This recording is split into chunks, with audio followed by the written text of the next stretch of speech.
Sir, thank you very much for sharing your thoughts with us. I now request Honorable Speaker Srimati Sumitra Mahajan to say a few words on this occasion. Honorable Speaker, Madam.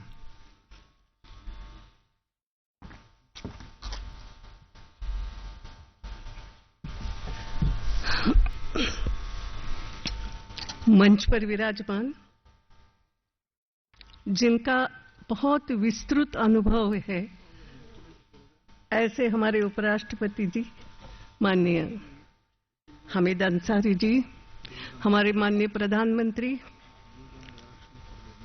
आने वाले हमारे सम्माननीय होने वाले उपराष्ट्रपति जी वेंकैया जी, मंच पर विराजमान सभी मेरे सम्माननीय साथीगण, क्योंकि बार बार सभी के नाम मुझे लगता है हर एक लेता जाए तो बहुत समय लगेगा।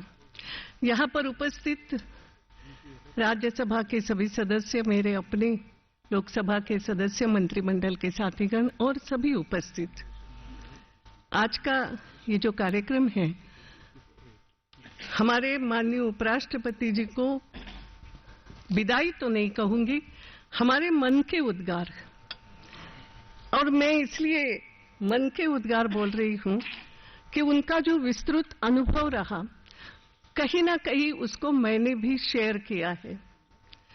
उपराष्ट्रपति के नाते उनके साथ बाहर भी गई थी मैं, एज ए मेंबर पार्लियामेंट उनके साथ विदेशों में भी प्रवास किया। तब भी मैंने देखा कि जो डेलीगेशन में सदस्य रहते थे उनके प्रति वो बहुत केयरिंग रहते थे कि सबको सम्मान मिल रहा है कि नहीं, सबको व्यवस्था मिल रही है कि नहीं, ये बहुत बारीकी से देखते थे।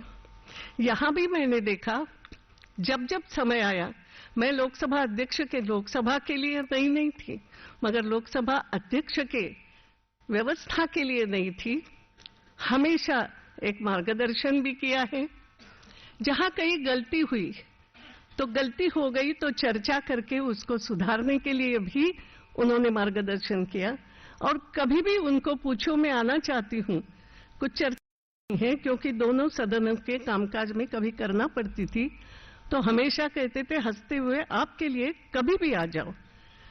और ऐसे एक प्रकार से जो हमारे मार्गदर्शक बने और हंसते हंसते मुझे भी अपना कर्तव्य निभाने के लिए जिन्होंने मदद की, ऐसे माननीय हामिद अंसारी जी।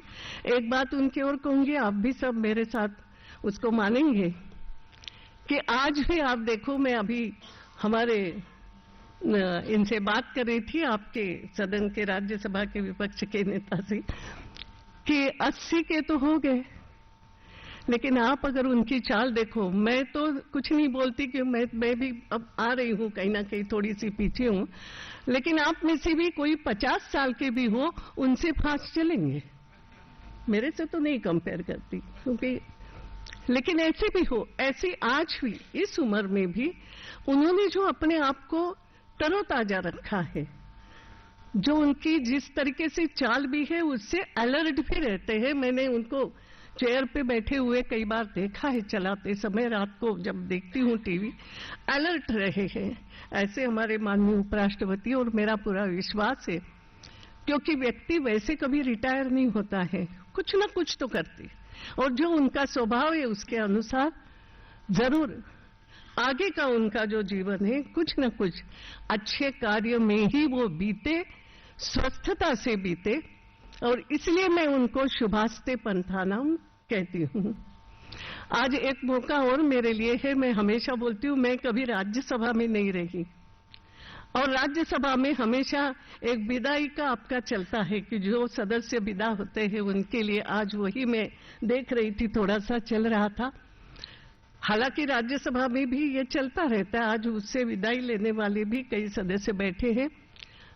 हमारे राजनीतिक जीवन में ये चलता है, कोई कहीं से विदा लेता है, कोई किसी सदन में आता है, कभी लोकसभा कभी राज्यसभा, और अगर कहीं नहीं भी आए तो थोड़ी देर विश्राम करके फिर कोई इलेक्शन, फिर कुछ करके फिर आते हैं।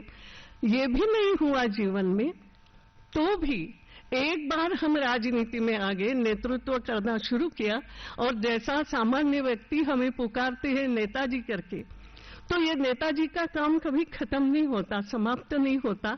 लोग तो आपके पास आते ही रहेंगे काम के लिए, काम तो आपको करते ही रहना। और माननीय अटल जी जैसा हमेशा हमें बोलते थे कि बाकी सब पद तो आने जाने हैं, कार्यकर्ता का पद तो एक पक्का पद, हमेशा का पद है।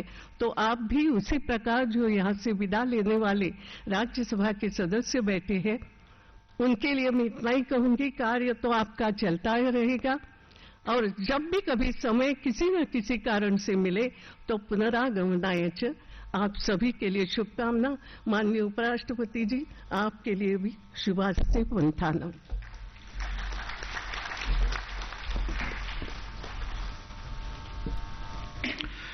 आपके संबोधन के लिए मैं माननीय लोकसभा अध्यक्ष श्रीमती सुमित्रा महाजन का शुक्रिया अदा करता हूं।